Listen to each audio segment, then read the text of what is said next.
आखिर लाख मिन्नतें करने के बाद मेरे वालिद उस नामवर कॉलेज की आधी फीस देने पर राज़ी हो गए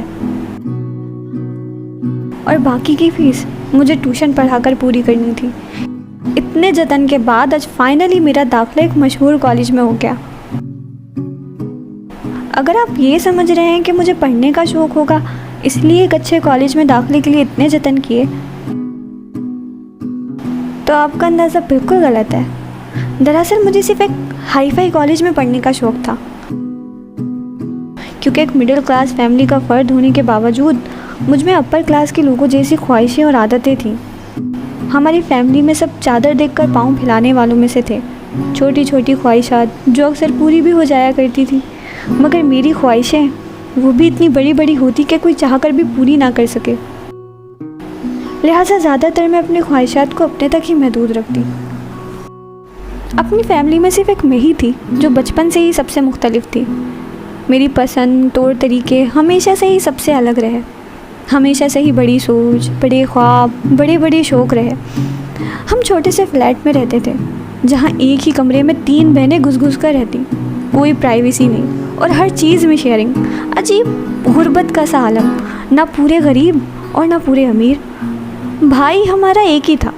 ख्वाहिशें तो इसकी भी मेरे जैसी थी, मगर ख्वाहिशों को पूरा करने का टैलेंट सिर्फ उसी के पास था। वो अपनी क्लास का टॉपर था और पढ़ाई के मामले में बिल्कुल जीता।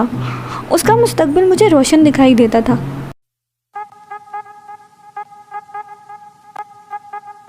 मगर मेरा मुस्तकबिल तो मुझे दिखाई ही नहीं देता था। ना तो मैं पढ़ने में अच्छी थी, ना ही घरेलू कामों में। बस जैसे तैसे काम कर ही लेती थी। कांच के बर्तन हमेशा मेरे हाथों में दम तोड़ते थे। सिलाई मुझसे होती नहीं थी और मेरी ड्राइंग सिर्फ रोटी में नज़र आती थी। काम चोरी की आदत इतनी थी कि हर काम को टालने में लगी रहती थी। सफाई के दौरान कचरा उठाने में जान जाती थी, इसलिए अक्सर उसे कारपेट के नीचे करके काम निपटा देती थी। और शेखियाँ मारने की आदत वो तो मुझे बचपन से थी। तो मैं एक मिडिल क्लास फैमिली की लड़की, मगर खुद को शहज़ादी समझती थी।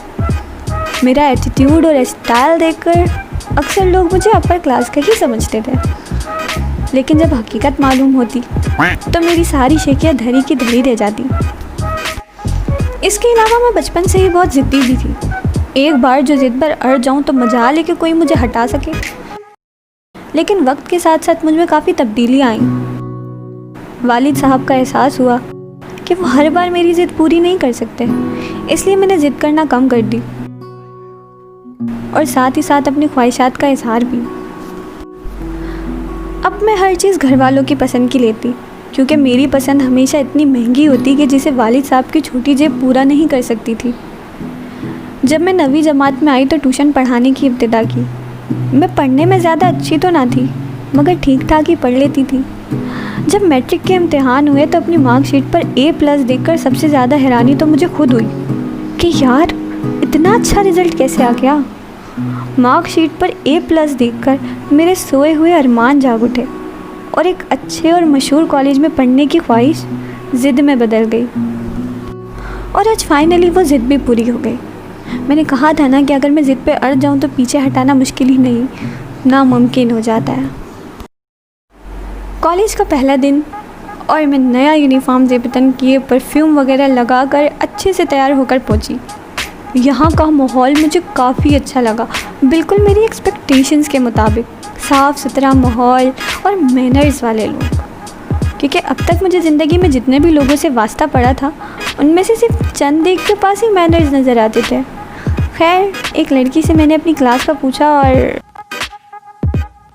लड़की का चेहरा देखकर हैरानी भी हुई, क्योंकि वो तो मेरे स्कूल की ही थी। सिदरा ने मुझे देखकर कहा, परीक्षा तुम यहाँ? जिस पर मैंने बड़े एटीट्यूड के साथ जवाब दिया, क्यों, मैं यहाँ नहीं हो सकती? उस पर उसने इतराते हुए मुझ पर तंज किया, हो सकती हो, पर इस कॉलेज की फ़ीस तुम्हारे अब्बू की तनख्वाह से भी ज़्यादा है। जिस पर मैंने तनक कर सिर्फ इतना ही जवाब दिया, जस्ट माइंड योर बिजनेस। और ये कहकर मैं आगे बढ़ गई। सुबह सुबह सिदरा ने अच्छा खासा मूड ख़राब कर दिया। फिर ये जानकर खुशी भी हुई कि इसका ग्रुप ही अलग था। वो कॉमर्स में थी और मैं प्री मेडिकल में। आखिर किसी और तलबा से मेडिकल की क्लास का पूछकर मैं अपनी जमात में पहुंची। और बेझिझक आगे वाली सीट पर जाकर विराजमान हो गई। फिर एक लड़की मेरी बराबर वाली सीट पर आकर बैठ गई। हाय, आई एम आयशा, इसने खुद को मुतारिफ़ कराते हुए कहा। आई एम फरीशे, जिस पर मैंने भी खुद को इंट्रोड्यूस करवा दिया। एक मुख्तसर से तारुफ के बाद एक लड़की मेरी सीट के बराबर आकर खड़ी हो गई, जिसके दाएं और बाएं जानिब 2 लड़कियां और थीं। उस लड़की के परफ्यूम की महक पूरी जमात में फैल रही थी और देखने में भी उसका काफ़ी अच्छा तासुर मुझ पर पड़ रहा था। अगर वह मुझे थोड़ा तमीज़ से कहती तो मैं भी शराफत का मुजाहरा करती, मगर उसने बड़े ही एटीट्यूड के साथ मुझसे कहा, हेलो मिस वटेवर, यहाँ से उठो और अपना रास्ता नापो, ये मेरी जगह है। ये बात वो मुझसे शराफत से भी कह सकती थी, मगर attitude in front of me. फिर मैंने भी उसे ऐसे ही जवाब दिया कि मिस वटेवर, इस कॉलेज में किसी की सीट परमानेंट नहीं होती। जिस पर उसने तनक कर कहा, बेटा तुम जानती नहीं हो मुझे। एंड आई सेड, आंटी मैं जानना भी नहीं चाहती। इस पर वो और भड़क गई और उसने मुझसे कहा कि इस कॉलेज में मुझसे पंगा तुम्हें महंगा पड़ेगा। एंड आई सेड, मुझे सस्ती चीज़ें वैसे भी नहीं पसंद। मेरा ये कहना था कि आसपास बैठी लड़कियां जो हमारी गुफ्तगू सुन रही थीं कह के लगाने लगी।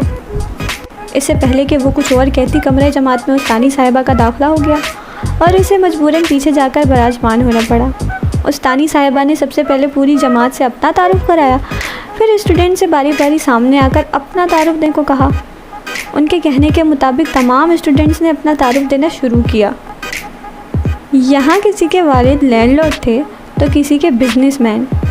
मुख्तसरन ये कि यहाँ सब अमीरों की औलादें मौजूद थीं। ऐसे में अगर मैं कहती कि मेरे वालिद एक फैक्ट्री के मामूली से मुलाजिम हैं तो इस जमात में मेरी अहमियत सबसे कम हो जाती और मेरी हम जमातें मुझे अपने तंजर तानों का शिकार बनाती, जो मुझसे कभी बर्दाश्त नहीं होता। अभी मैं इन्हीं सोचों में गुम थी कि मेरी बारी आ गई और मैंने बिना कुछ सोचे समझे अपनी जमात से अपना झूठा तारुफ करवा दिया कि मैं भी एक बिजनेसमैन की बेटी हूँ। शेखिया मारने की आदत तो बचपन से ही थी और अब तो शेखिया मारने मेरा मास्टर्स हो चुका था। लिहाजा पूरी जमात के सामने ऐसा तारुफ करवाया कि अच्छे अच्छे भरम में आ गए। इस तारुफ के बाद मैं अपनी जमात में सबसे पॉपुलर हो गई और क्लास की लड़कियाँ मुझसे दोस्ती करने के लिए मेरे आगे पीछे घूमने लगी। कॉलेज में मुझे ऐसी इज्जत मिल रही थी जो इससे पहले कभी ना मिली थी। मेरी सभी फ्रेंड्स मुझे बहुत अमीर समझती थी और मुझे भी ये झूठ बोल कर काफ़ी मज़ा आ रहा था। अब रोज़ छुट्टी होते ही मैं सबसे नज़रें बचाकर कॉलेज के पिछले गेट से निकलती, जहाँ से कुछ फासले पर मेरे वालिद साहब अपनी फटफटी पर मेरे मुंतज़िर होते थे। आखिर दिन यूँ ही गुजरते गए। मेरी सहेलियाँ अक्सर मेरे घर आने का कहती, पर मैं कोई ना कोई बहाना करके उन्हें टाल देती। लंच टाइम में अक्सर कोई ग्रुप को ट्रीट दे रहा होता था, मगर सिर्फ एक मैं ही थी जो चाहकर भी ट्रीट नहीं दे सकती थी।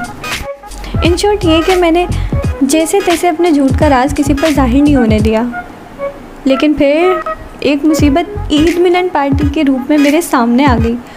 सब सहेलियों ने मुझे पहले ही कहना शुरू कर दिया कि इस बार कोई बहाना नहीं चलेगा, ईद मिलन पार्टी पर तो आना ही पड़ेगा।